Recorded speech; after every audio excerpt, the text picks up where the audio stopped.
En l'an 305 de notre ère, l'empereur romain Dioclétien, affaibli par la maladie, abdique volontairement et fait construire son palais ici, sur la côte d'Almath. La ville de Split s'est construite autour du palais. Elle est aujourd'hui la deuxième ville la plus peuplée de Croatie. Le centre-ville est encore bordé par les remparts de l'ancien palais et ses portes.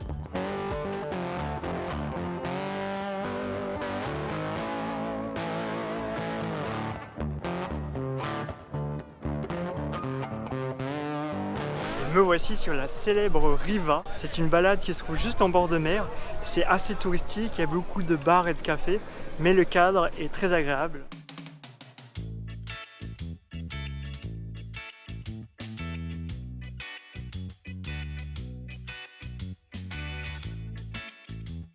Le quartier de Varros est un quartier assez authentique, loin des sentiers touristiques. Je te conseille vraiment de t'y balader.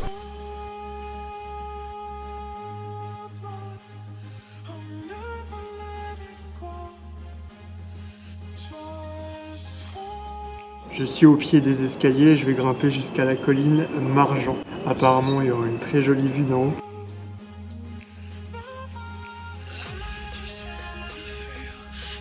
Et ça monte, ça se mérite la vue.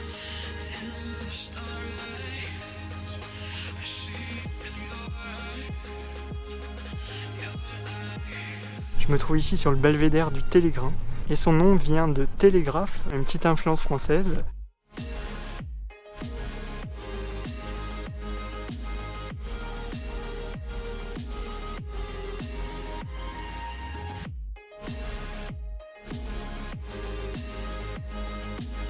Pour bien profiter de la vieille ville, je te conseille d'acheter ce ticket qui te permet d'aller dans chaque partie du palais.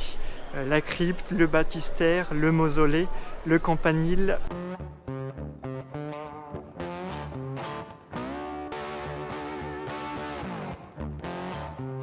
J'adore ce sol luisant, par contre on peut vraiment se casser la gueule facilement ici. Derrière moi tu peux voir le super campanile. On va monter au sommet, il y aura une très belle vue j'imagine sur la ville de Split.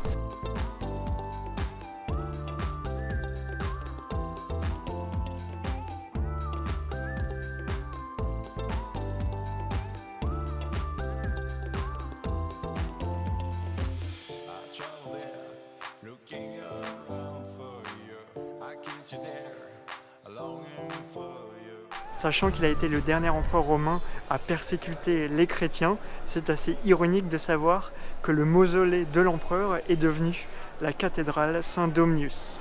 L'édifice est considéré comme étant la plus vieille cathédrale au monde et ayant gardé sa structure originelle.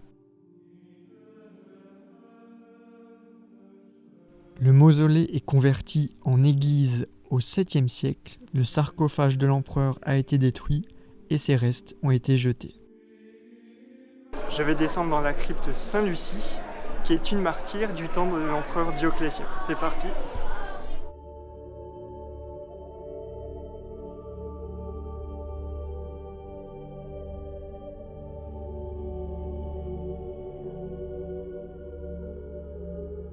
C'est très étrange avec ce décor, il y a un air qui me vient à la tête. C'est un truc du genre...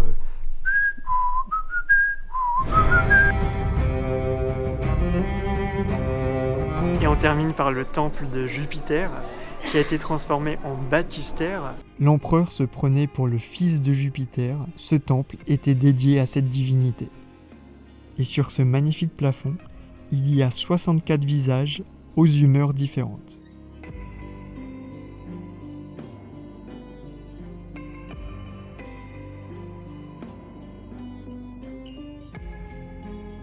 Je fais la visite des souterrains de Split qui correspondent à la taille de l'ancien palais de Dioclétien. On peut voir que c'était vraiment immense, c'est très humide, mais c'est très intéressant de visiter cette partie également. Les souterrains sont aussi un musée qui décrivent l'évolution du palais et de la ville.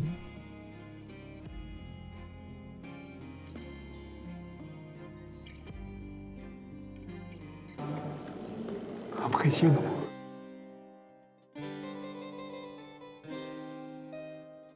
Maintenant, la ville de Split a été conquise par la République de Venise du XVe siècle jusqu'à la fin du XVIIIe siècle. Donc il y a beaucoup d'architecture d'inspiration vénitienne, comme la place de la République qui est juste derrière moi. Cette place, appelée aussi procurative, est une imitation de la place Saint-Marc de Venise. Elle est colorée et spacieuse avec vue sur la mer. Autour de la vieille ville, il y a plusieurs portes et derrière moi, c'est la porte dorée. C'est une des plus belles portes de Split en fait.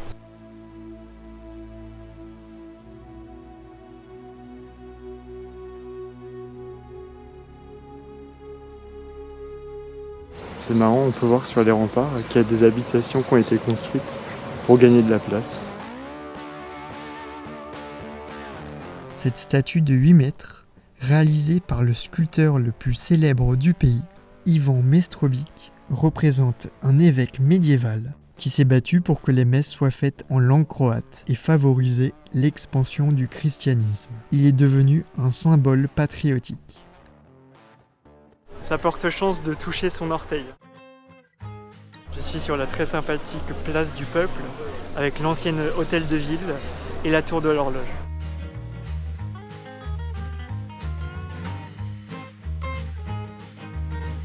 C'est un endroit très sympa pour prendre un café ou siroter une bière.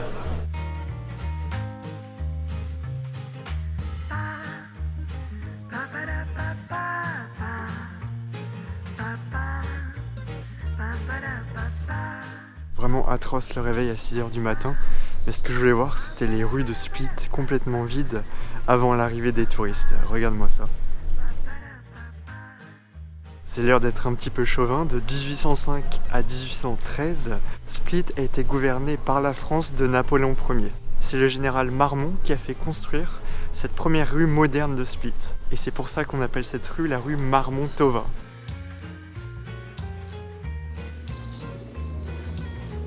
Un des avantages de se lever très tôt, c'est que d'habitude le péristyle qui est derrière moi est rempli de personnes. Et là, à 6h du matin, il n'y a que des pigeons.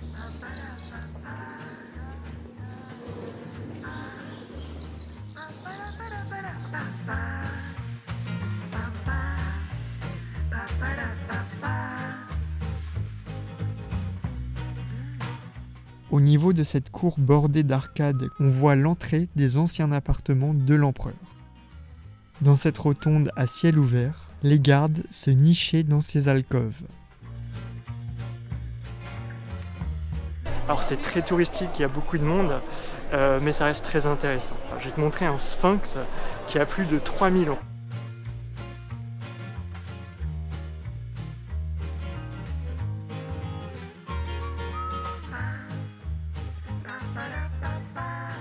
Il y a beaucoup d'émotions, sachant que c'est très très vieux tout ce qu'on voit maintenant.